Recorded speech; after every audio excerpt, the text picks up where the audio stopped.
There's absolutely no reason for a sleeveless hoodie, except if we are to practice holding and hitting. And my friend Aaron here, because he's a maniac, actually has a curriculum on holding and hitting. Chest hair. Chest hair.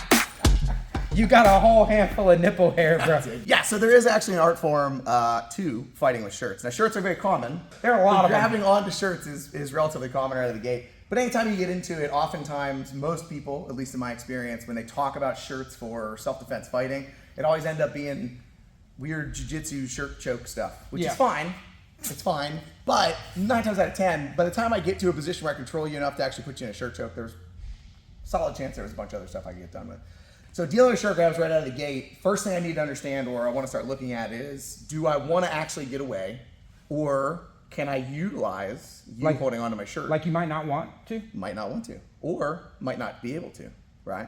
But if I do, most people when they get in shirt grabs and they start trying to, they do this. And we talked about this. We actually we did a video. I'll link that in the cards up there. Yeah, right.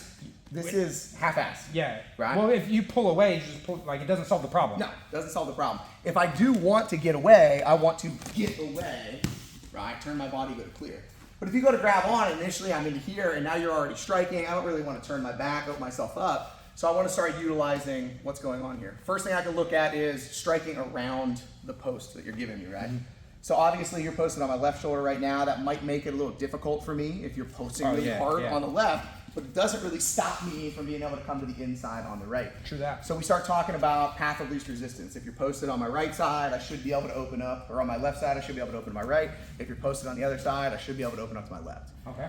Right? If you're posting, okay, and I start pulling away, what are you naturally going to start doing in most cases? Put the brakes on. Put the brakes on and pull, right? And so boom, now I can start using pushes and pulls.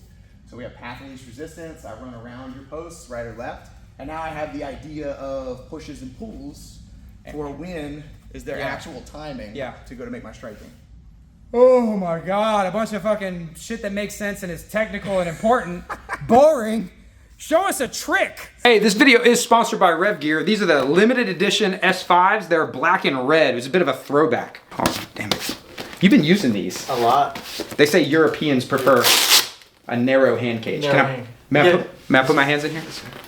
You have to ask before you put your hands in another man's glove. They're like the link. I was looking at the other gloves because I had the white and red Rev Gear ones. And I think those are S3s. S3s, yeah. Yeah, no, the S5 is narrower and longer. Longer.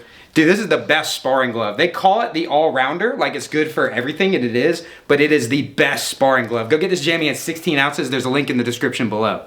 I'm gonna go over the top, right? So my arm's gonna come up. Let's say I'm striking in here, but I wanna clear my grip. I'm gonna go up over the top, clear my arm down. Now I can shoot my way to the inside if I wanna hit my underhook, or I can simply just break the grip from there, and I can put it almost as part of my combinations as I go to run, right? Yeah. Bro came on here is doing like the crazy monkey. They didn't invent that shit. I know, it's real though. It's real. I started that. You started that. Yeah, broken clock's right twice a day. Yeah. So here. Pull. I pull away. Boom. Boom. Crack. Oosh. And when you do that, you can make somebody that has no idea how to grapple almost look like they can wrestle.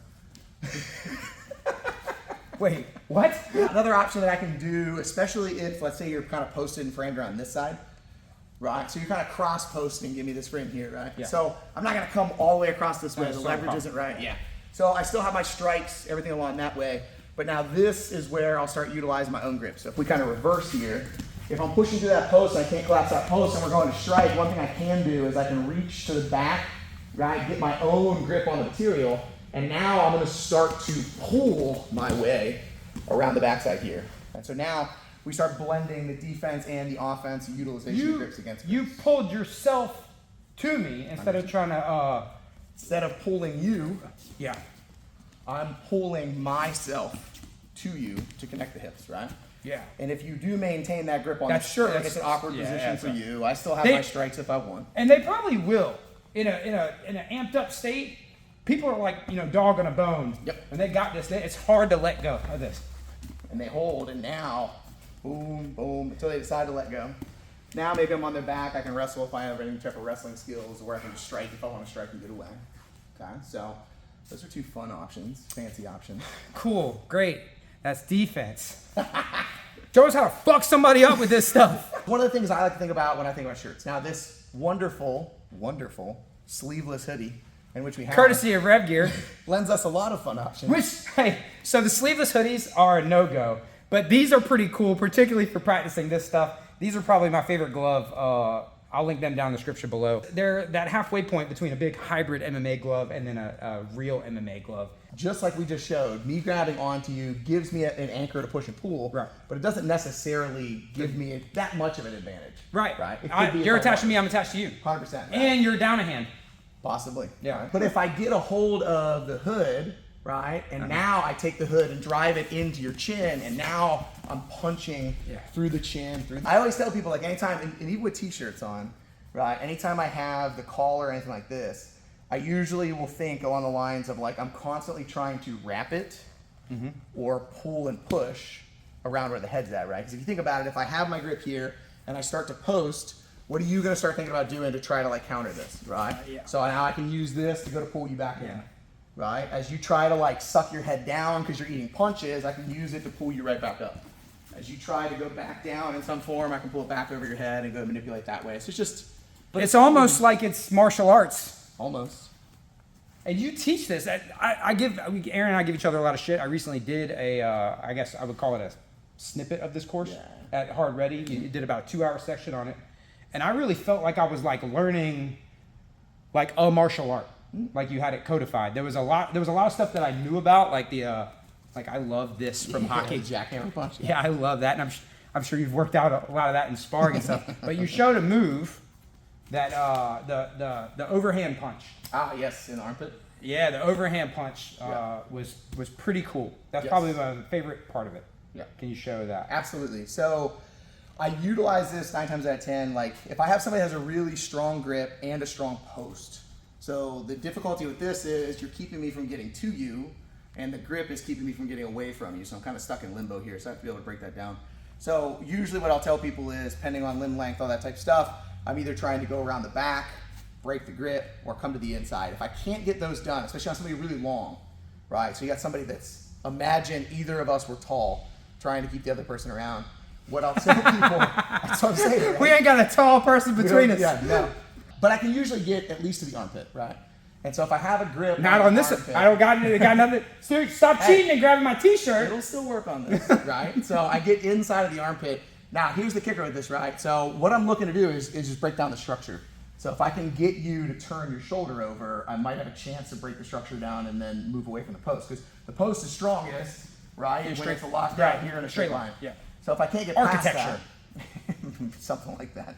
But when I get here, I'm going to turn my fist over, and not only am I like pushing you away, I'm pushing down, right, with the arm and with the shoulder. So I'm creating essentially like an overhand, in this case a left, but essentially like an overhand where I'm going pinky up, thumb down. I'm creating a structure here, and then I'm driving my hips and my shoulder through that post to change the angle of the post. So you're giving me a really, really stiff position here. Yeah, I can't get past it, you keep me away. So I get my grip here inside of the armpit. I'm gonna start turning the knuckles down, so thumb down, pinky up, and I start to drive my shoulder down in, right? Starts to mess with the structure here, and again, forces you to maybe then pull, change your grip, maybe I can knock you and fall down, whatever that is. But it takes away from that nice solid structure by turning the shoulder over. Right? You'll do it speed? Sure.